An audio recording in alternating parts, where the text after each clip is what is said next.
Fear street ஃப்ரான்ச்சைஸில் 4th இன்ஸ்டால்மெண்ட்டாக வந்திருக்கிற படம் தான் ஃபியர் ஸ்ட்ரீட் ப்ராம் குயின்.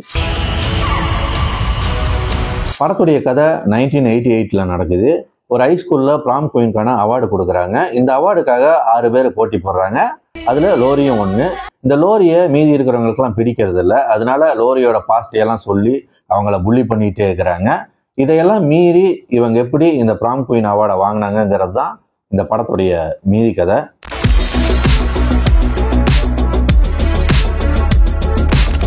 அதாவது நாஸ்டாலஜி ஃபீலிங் கொடுக்கணுங்கிறதுக்காக தான் இவனுங்க இதையவே எடுத்தானுங்க. ஆனால் இதை திரும்ப திரும்ப எடுத்தா சலிப்பு.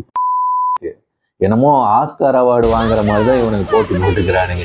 முதல்ல வந்த 3 பார்ட்டுமே சூப்பராக இருக்கும். அதோட முடிஞ்சு அது வந்துட்டு நல்ல ஒரு ட்ரையாலஜியாக இருந்தது.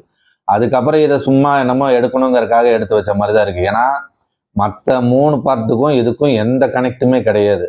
ஒரே ஒரு கனெக்ட் இருக்குன்னா அது வந்துட்டு போஸ்ட் கிரெடிட்ல வரக்கூடிய ஒரு அது வேணும்னே வச்ச மாதிரி தான் இருக்கு. மற்றபடி அந்த 3க்கும் இதுக்கும் எந்த சம்மந்தமுமே இல்லை. இது வந்து ரொம்ப ஃப்ளாட்டாக இருக்கு. ஸ்டார் மூவிஸ்லாம் நிறைய படங்கள் போட்டு பார்த்துருப்போம். அப்பெல்லாம் அதையவே அப்படியே எடுத்து வச்சிருக்கானுங்க. இவங்க எந்த ரிஸ்க்குமே எடுக்கல, எந்த ட்விஸ்ட்டுமே இல்லை. அந்த ஸ்கூபி டூபி கார்ட்டூன்ல எல்லாம் கடைசியில் ஒரு ட்விஸ்ட் வரும், அதெல்லாம் சூப்பராக இருக்கும். இது என்னடானா அதை கூட கேவலமா இருக்கு. அந்த மாதிரிதான் ட்விஸ்ட் எல்லாம் இருந்தது. அதாவது கை காலையெல்லாம் வெட்டி கண்ணையெல்லாம் குத்தி ஒருத்தனை வந்து போலீஸ் எல்லாம் முடிச்சுட்டு போயிடும் ஒருத்தனை. அதெல்லாம் பத்தாதுன்னு சொல்லி நான் திரும்பவும் இவனுங்களெல்லாம் கொன்னே தீர்வேன்னு பழி வாங்குறதெல்லாம் என்ன மாதிரியான அவார்டு வெறின்னே புரியல. அந்த அளவுக்கு வெறி ஆகுறானுங்க. இந்த படம் இப்படிதான்னு தெரிஞ்சுதான் பாக்குறோம். ஆனா இப்படி இருந்தா எப்படி?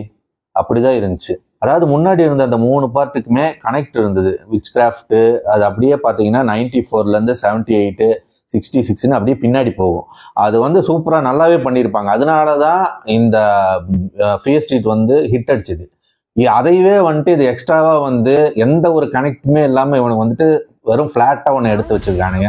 இது வந்து எனக்கு தெரிஞ்ச ஒரு ஆவரேஜாக தான் போயிடுச்சு. அதனால அடுத்த பார்ட்டு வேற மாதிரி எடுக்கலாம். ஏன்னா அந்த 3 பார்ட்டுமே பார்த்தீங்கன்னா ஒரே டைரக்டர் எடுத்தார். அது வந்து சூப்பராக இருந்தது. இது வந்து டைரக்டர் மாறினால மொக்கையா போயிடுச்சு. படத்தில் பேக்ரவுண்ட் ஸ்கோரு ஸ்ட்ரேஞ்சர் திங்ஸ் ஞாபகப்படுத்தினாலும் அந்த வைப் இருந்தது. அது சூப்பராக இருந்துச்சு. அப்புறம் கையை வெட்டுறது, காலை வெட்டுறது, கழுத்தை சீவுறது இதெல்லாம் தரம் ரொம்பவே கோரியாக இருந்துச்சு. இந்த மாதிரி டீன் ஸ்லாஷர்ஸ்ல எல்லாம் பார்த்தீங்கன்னா பிளாக் காமெடி நல்லாவே ஒர்க் அவுட் ஆகும். இதுலேயும் பார்த்தீங்கன்னா ஒரு சீன் ஒன்று வரும். அதாவது இந்த கையை 2 மணிக்கட்டியும் வெட்டிடுவானுங்க. அதுலயே ஓடி போய் வந்து டோரை திறப்பான். அது செம காமெடியா இருந்துச்சு.